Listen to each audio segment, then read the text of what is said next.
Mes chers amis, bonjour. Alors aujourd'hui, je voulais vous parler du célèbre Paul Watson.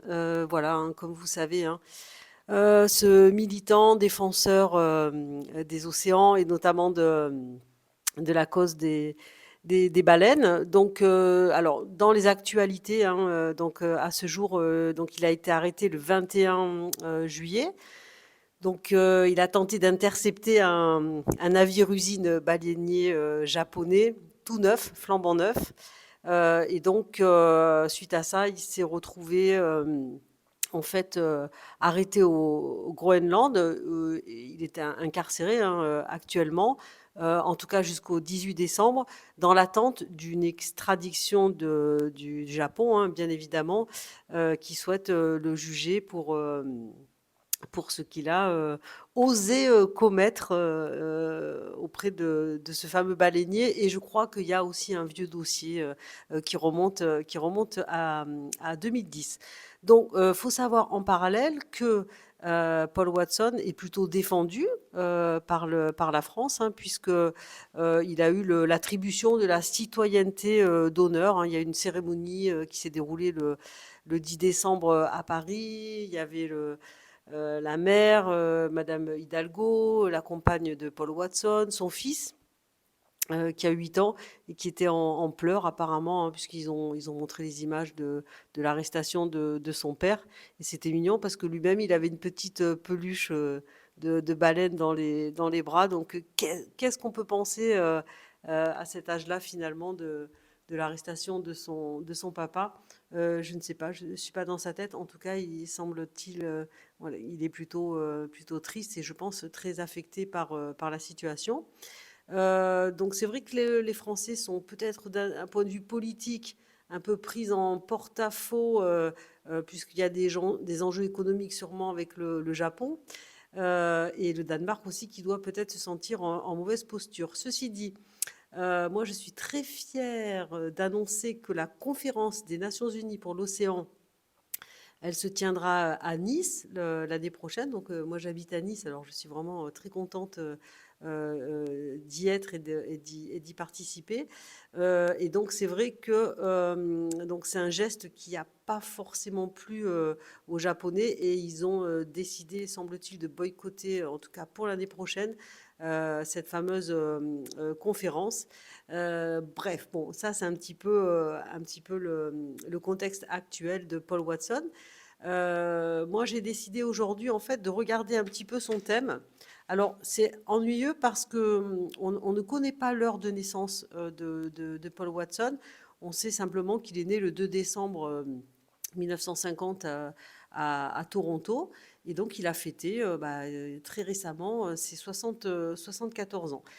Donc, l'idée aujourd'hui, c'était de regarder un petit peu le personnage à travers son thème astrologique. Alors, évidemment, si on n'a pas l'heure, euh, ça va manquer sûrement de précision, mais ça peut donner quand même déjà beaucoup d'indications sur un petit peu sa personnalité, son fonctionnement, et puis même son cheminement, son devenir. Je regarderai aussi quelques transits, puisqu'il va y avoir quand même des dates un peu particulières, notamment le 18 décembre. Qu'est-ce qui va advenir finalement de Paul Watson, qui, entre parenthèses, a quand même demandé au président Macron le fait de pouvoir bénéficier de la nationalité française, demande pour l'instant qui est restée sans réponse de la part du président, probablement par rapport à tous les enjeux dont je vous ai parlé précédemment, et qui pourrait être une des solutions dans sa situation actuelle.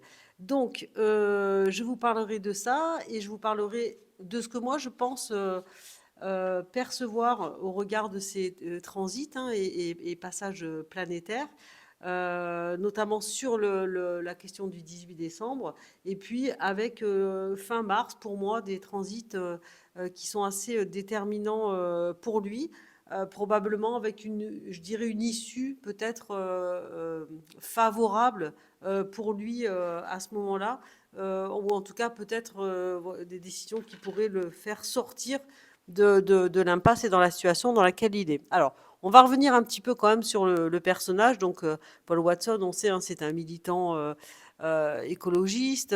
Voilà, donc il est né au Canada.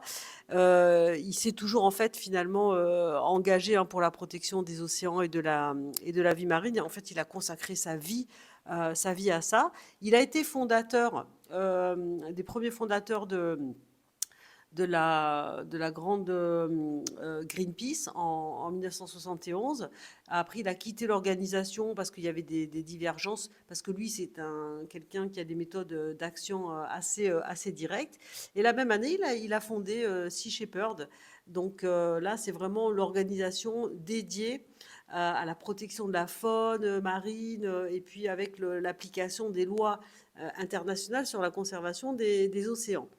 Donc alors, on sait qu'il a des interventions audacieuses et controversées, hein, en ce qui concerne, donc je pense, son cheval de bataille, hein, donc la chasse à la baleine, la pêche illégale et toutes les activités nuisibles à la vie marine. Donc, il est salué, alors il est controversé parce qu'il est salué comme un héros par les défenseurs de l'environnement, et puis évidemment qui va être très critiqué par les gouvernements et les industries pour ses méthodes néanmoins radicales. Ceci dit, il a quand même reçu plusieurs distinctions pour son travail, mais il fait toujours face à des enjeux juridiques, à des mandats d'arrêt. Enfin, vous voyez, donc quelque part, oui, c'est un guerrier, on peut dire un guerrier défenseur des océans. Alors, Paul Watson, il est Sagittaire, donc il a son soleil dans le signe du Sagittaire quand il s'est incarné. Son ascendant, on ne peut pas le connaître puisqu'on ne connaît pas l'heure. Néanmoins, il a son soleil dans le signe du Sagittaire, il a sa Vénus dans le signe du Sagittaire, il a la planète Mercure aussi, qui se trouve dans le signe du Sagittaire. Ça vient déjà quand même renseigner finalement sur le personnage, en tout cas, au niveau du symbole et de la représentation du signe du Sagittaire. Le Sagittaire, c'est l'explorateur, c'est l'aventurier, c'est le voyageur, c'est l'idéaliste, c'est l'humaniste, et c'est celui qui va vouloir en fait s'engager dans une vie sociale extrêmement riche. Donc c'est vrai que Paul Watson, il a cette carrure, il a cette démarche vraiment claire et nette de l'aventurier. Il a Mercure en Sagittaire, donc il va communiquer par le feu, donc c'est-à-dire vraiment avec l'aspiration, essayer de faire partager ses idéaux, mais des idéaux qui sont pas narcissiques. Le Sagittaire, c'est des idéaux pour l'humain, pour l'humanitaire, pour voilà, ben, l'environnement, lui notamment. Et donc, il a aussi cette planète Vénus qui se trouve dans le signe du Sagittaire. Et donc, on peut dire en gros que lui, son plaisir, ou ce qui le fait véritablement vibrer, mais peut-être qu'il le recherche même pas plus que ça, puisque quand on va regarder tout à l'heure, on verra que c'est quand même un homme qui a une destinée particulière. Et donc, lui, ses plus grands plaisirs vont passer évidemment par ce feu ardent, voilà, hein, de l'exploration, de la découverte, de l'humanisme, de l'idéalisme et de l'aventurier. Ça, c'est déjà une des premières caractéristiques. La planète qui dirige toutes ces tendances chez lui, du Sagittaire, c'est la planète Jupiter. Et la planète Jupiter, où elle se trouve dans son thème, c'est quand même assez incroyable, elle se trouve dans le signe du Poisson. Et le Poisson, évidemment, c'est en symbolique, ça représente les océans, ça représente la mer, puisque le poisson est dirigé par Neptune.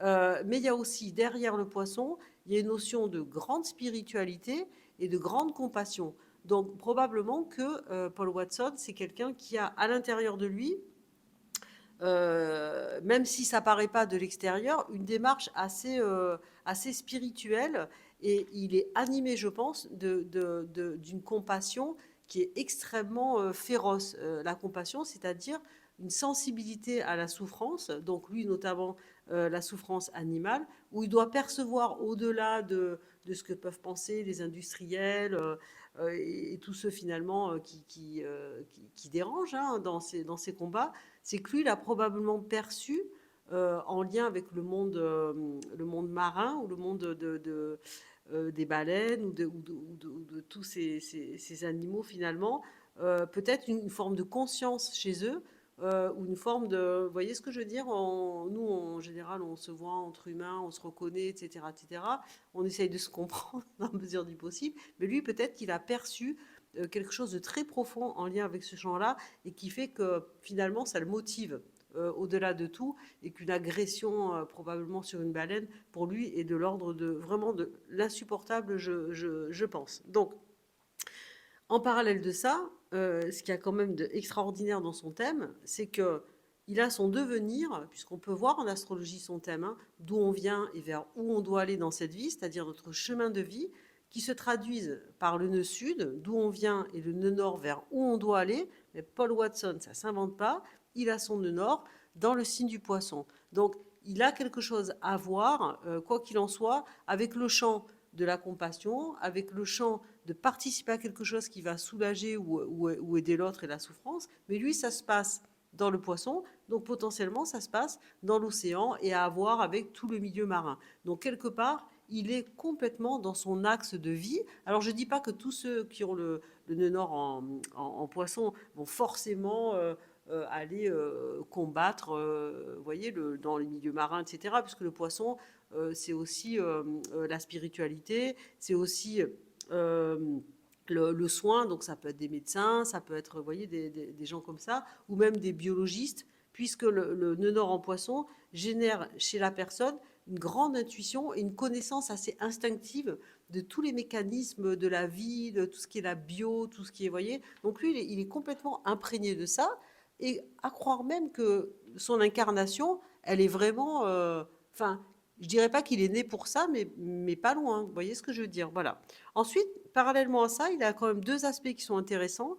C'est qu'il a sa lune, donc son monde intérieur, sa sensibilité, hein, quelque part à l'intérieur de lui, qui se trouve dans le signe de la Vierge. Donc du coup, ça veut dire que c'est quelqu'un de très pragmatique et quelque part, il sait probablement comment agir, dans le sens où tout le feu qu'il a à l'intérieur de lui, sa destinée, son cheminement, mine de rien, s'il a sa lune en vierge, il va être assez méthodique, assez organisé, assez perfectionniste pour agir, pour réfléchir, pour penser. Parce que une lune en vierge, elle analyse. Donc c'est quelqu'un qui analyse beaucoup. Il n'est pas que impulsif, il n'est pas que dans la pulsion. Il sait exactement ce qu'il fait et pourquoi il le fait. Et la lune en vierge, le signe de la vierge, c'est le grand signe de celui qui veut servir et se rendre utile. La Vierge, elle a la notion de service et de se rendre utile. Donc lui, quelque part, il va se mettre complètement au service de sa cause. Il a cette lune qui fait un très bon aspect à Uranus. Donc Uranus, c'est quoi? Ben, c'est la liberté. Donc lui, du coup, il va avoir envie de se sentir libre, quelque part, dans toutes les actions qu'il va faire. On ne peut pas le contraindre. Uranus, c'est la planète qui dirige le Verseau, donc c'est les révolutionnaires, c'est ceux qui veulent la grande liberté au-delà de tout. On ne peut pas les enfermer, quelque part. Il peut être en prison actuellement, mais il ne sera pas enfermé dans sa tête et dans son esprit. Le corps est enfermé, mais pas le reste. Il a aussi, par rapport à ça, il a une lune carrée au Soleil dans son thème et une lune carrée à Vénus, qui veut dire en gros que quelque part, lui, l'image qu'il donne, il s'en fout. C'est-à-dire que la lune et le soleil, ça peut être l'image ou la représentation de soi, elles sont en carré. Je pense qu'il s'en fout complètement de plaire ou de pas plaire. Il est pas du tout là-dedans. Comme ça, Uranus carré à Vénus, au niveau de tout ce qui est l'attachement affectif, etc., c'est en carré, il brise les attachements, il brise la sécurité. Il ne va pas rechercher une sécurité intérieure. D'ailleurs, il se met en danger régulièrement. Il est quelque part... euh, il n'a pas peur, en fait. C'est ça que ça veut dire dans son thème. Ensuite, il a la fameuse Neptune, grande planète des océans, qui se trouve dans le signe de la balance. La balance, c'est le signe de la justice, de l'harmonie et de l'équilibre. Donc lui, dans son idéal, il va essayer quelque part de remettre de la justice, de l'harmonie et de l'équilibre dans le champ de l'océan. C'est comme un avocat, on va dire, quelque part. On pourrait le voir comme un avocat du monde marin, hein. On pourrait dire un grand avocat du monde marin. Ensuite, il a sa planète Mars, qui est une planète quand même d'action, de passage à l'acte et de comment j'agis, qui se trouve dans le signe du Capricorne. Signe de terre, c'est pareil. Il n'est pas si impulsif qu'on pourrait l'imaginer, puisque s'il agit à partir de la terre du Capricorne, c'est pareil. Il y a de la détermination, ok, il y a de la solidité, ok, il y a de l'ambition, mais tout ça, c'est réfléchi, c'est construit. c'est anticiper, vous voyez? Donc, quelque part, c'est assez rassurant parce que on peut se dire que c'est pas un furieux, un foldingo qui, voilà, où ça lui plaît de faire ça. Non, pas du tout. Il le fait parce qu'il est animé par autre chose, mais il le fait de manière, construite. Voilà. Par contre, ce Mars fait un carré à Neptune, justement les océans. Il faudrait faire attention parce que ça donne quelque part nos limites à l'action. Vous voyez, c'est-à-dire sans limite et avec la possibilité finalement de se mettre en danger, même physiquement. Et enfin, si on regarde sa lune noire, qui est un indicateur karmique pour ceux qui s'intéressent à la notion de karma, donc il a sa lune noire à lui quand il s'incarne, qui se trouve dans le signe du Gémeaux. C'est-à-dire en fait que Paul Watson, quelque part, il va avoir tout au long de sa vie à trouver et à se mettre en lien avec un mode de communication original et nécessaire. Donc souvent, c'est des chercheurs, des autodidactes, des gens qui vont pas se contenter de ce qu'on apprend à l'école. Vous voyez ce que je veux dire? Voilà. Et qui vont avoir besoin d'aller acquérir des connaissances ailleurs. Mais il y a aussi il peut y avoir des dons en lien avec tout le mode de la communication. Et je me demande, notamment pour les baleines, si Paul Watson, il aurait pas quelque part développé une forme de soit de communication, voyez, homme-animal, soit une forme de télépathie qui fait que quelque part, il les comprend, voyez, avec cette lune noire en Gémeaux. Il pourra avoir cette capacité-là, pardon, et qui fait que quelque part, je me demande comment il communique finalement avec ces animaux. C'est un thème vraiment intéressant et on peut pas, en tout cas, dans la vidéo que je suis en train de faire, vous en dire plus, puisque je vous disais tout à l'heure, on n'a pas son heure de naissance, et ça, c'est vraiment dommage. Alors, concernant les transits de Paul Watson, alors, c'est vrai que le fait de bon, de pas avoir son ascendant, c'est un peu gênant parce qu'on manque de précision, hein, mais bon. Le 18 décembre, alors c'est vrai que, ce qu'on peut voir, c'est qu'il aura, le soleil. Alors ça, c'est quand même intéressant, hein. Le soleil qui va se trouver, sur, sa planète Mercure, puisque le soleil sera à 26 degrés du Sagittaire à ce moment-là. Donc, il va y avoir une conjonction, on appelle ça une conjonction, Soleil conjoint à son Mercure. Et ça, alors, ça amène de la lumière sur Mercure. C'est quoi? C'est les contrats, c'est les écrits, c'est les décisions, c'est tout le champ du réseau aussi, de la communication, etc., etc. Il va y avoir probablement une décision qui va tomber à ce moment-là, puisqu'il aura aussi la planète Mercure en ce moment, au même moment, il y aura la planète Mercure en transit sur son Soleil à lui, à 6 degrés du 45 du Sagittaire. Donc, alors, ce qu'il y a de difficile à dire, c'est que est-ce que ça va être des décisions lumineuses qui vont être prises à ce moment-là? Alors ça, c'est difficile à expliquer puisqu'il y a deux aspects qui m'interpellent. Donc c'est qu'il aura Jupiter et Neptune, les deux planètes du Poisson qui sont tellement importantes pour lui et qui sont les planètes maîtresses de son nœud nord, c'est-à-dire son devenir, qui seront très bien aspectées, on appelle ça un trigone, ce jour-là. Ça pourrait vouloir dire qu'il y a comme une forme de protection pour lui à ce moment-là. Donc, est-ce qu'il pourrait être protégé de son extradition au Japon? Ce serait possible, voilà. Alors, je ne sais pas par quelle décision, mais il y a en tout cas un aspect qui est bénéfique et qui viendrait le protéger, mais en même temps, il a aussi ce jour-là la planète Saturne, qui représente le cadre, l'autorité, probablement la justice, qui fait un carré, donc on va dire un aspect conflictuel, hein, tendu, avec sa planète Vénus et sa planète et son Soleil en fait, aussi ce jour-là. Alors bonjour pour interpréter ça quand on n'a pas l'ascendant. Si je suis optimiste, on pourrait dire quelque part que il serait protégé d'une décision qui pourrait, a fortiori, vraiment venir, on va dire le casser hein, quelque part hein, dans ce qu'il est hein, aujourd'hui.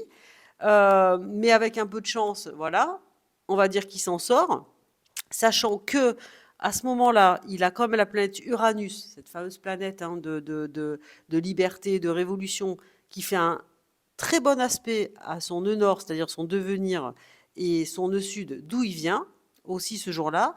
Et il a sa Neptune aussi qui va être conjointe à son nœud nord. Donc il y a beaucoup à voir avec sa destinée, en fait, dans tous les événements qui sont actuellement. C'est-à-dire vraiment son destin, son devenir. Moi, je pencherais pour dire que probablement, peut-être, il pourrait être, en tout cas, pas extradé dans la décision et qu'il pourrait y avoir un retard encore qui s'enclenche, puisque le 17 décembre, il aura la lune noire conjointe à Neptune, à sa Neptune natale, cette Neptune tellement importante pour lui, pile poil, conjointe à sa Neptune. Alors, d'un point de vue karmique, c'est soit, euh, il y a deux choses, soit il y a des décisions qui sont plutôt pas encore claires, un peu floues, c'est-à-dire qu'on ne sait toujours pas finalement ce qui va advenir de lui, vous voyez, en termes de condamnation.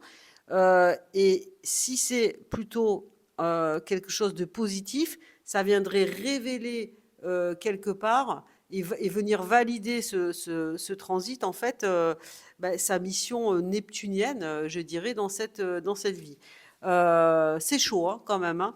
Alors, pour l'instant, moi, ce que je peux dire, c'est que ce que j'ai vu, alors, mis à part ces dates que j'ai regardées au 18 décembre, c'est que fin mars, il a quand même des transits qui sont très intéressants et qui me font peut-être supposer que on pourrait en voir au moins le bout finalement de cette histoire. Alors, est-ce que la citoyenneté française, entre-temps, serait acceptée et qui fait que peut-être il serait sorti de ces histoires? Je ne sais pas si ça a à voir en lien avec ça.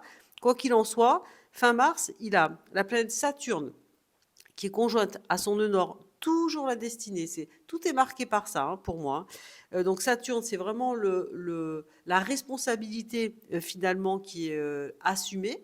Qui, on va dire, peut-être une affaire classée. En tout cas, à mon avis, il y en aura d'autres, hein, des affaires avec lui, parce que je pense qu'il n'arrêtera pas forcément son combat. Fin mars, il a aussi la planète Uranus qui continue de faire un très bon aspect à son nœud nord, à son nœud sud. Donc ça continue pour la liberté, voire une forme de libération. Et fin mars, il a aussi toujours la lune noire, un indicateur aussi karmique par excellence, qui fait un très bon aspect à Jupiter. Et Jupiter, c'est la justice. Et avec la lune noire, ça peut donner des très bonnes rétributions de ce côté-là. Et enfin, faut savoir que Paul Watson, il est rentré en fait dans une phase très intéressante de sa vie puisqu'à partir de mi-mai 2025, et je pense qu'il entame son processus, il est rentré dans ce qu'on appelle le 5e cycle des nœuds lunaires. Ils font un transit tous les 18 ans, ces nœuds. Hein. Donc lui, il a son nœud nord dans le poisson, son nœud sud dans le signe de la Vierge, nœud nord à 24 degrés du poisson. Et finalement, ce cycle hein, de 18 ans revient et il repart pour un 5e cycle jusqu'à 90 ans. Donc on va de 74 ans à 90 ans. Et quelque part, ça va être un âge très particulier pour lui, soit de transition personnelle, où il restera toujours avec un esprit actif et créatif, mais avec peut-être la perspective progressivement, avec les années qui passent, d'avoir une approche peut-être comme une forme de nettoyage en fait personnel et avec peut-être une manière peut-être plus philosophique de prendre les combats et les engagements qu'il a eu jusqu'à présent ou de les transcender au niveau mondial de manière complètement, complètement différente. Il faut savoir aussi qu'à partir d'avril-mai 2025, mais ça je referai une autre vidéo là-dessus, il y a les planètes Neptune et Saturne qui sortent du signe du poisson et qui vont rentrer dans le signe du bélier. Alors ça va venir impacter tout le monde, pas que Paul Watson, hein, puisque là, si on sort du poisson pour entrer dans le bélier, là, on est dans l'action directe. C'est-à-dire que le poisson, c'est un peu nébuleux, c'est un peu vaste, c'est un peu, vous voyez, voilà, des fois clair, pas clair, enfin, ça navigue en fait, hein, au gré au gré des flots. Le bélier, c'est voilà, on agit, c'est direct, on y va. En gros, il n'y a pas de temps à perdre pour le signe du bélier. Mais bon, j'aurai l'occasion de vous en reparler une prochaine fois. En tout cas, moi, je le dis, je défends la cause de Paul Watson et j'aime beaucoup ce personnage et je l'avais rencontré en conférence. Et je pense que c'est bien qu'il y ait encore des personnes comme ça dans ce monde et dans l'humanité. Donc j'espère que la vidéo vous a plu. Je vous souhaite un très bon dimanche, puisque là, je fais cet enregistrement aujourd'hui. Nous sommes dimanche. Et puis, j'ai la chance, quand je regarde et je tourne ma tête sur la gauche, voilà, de voir la mer, d'où je suis et d'où j'habite. Et j'ai une pensée voilà, infiniment solidaire pour Paul Watson et puis pour son association. Voilà, je vous souhaite une bonne journée à tous et je vous dis à très bientôt. Au revoir.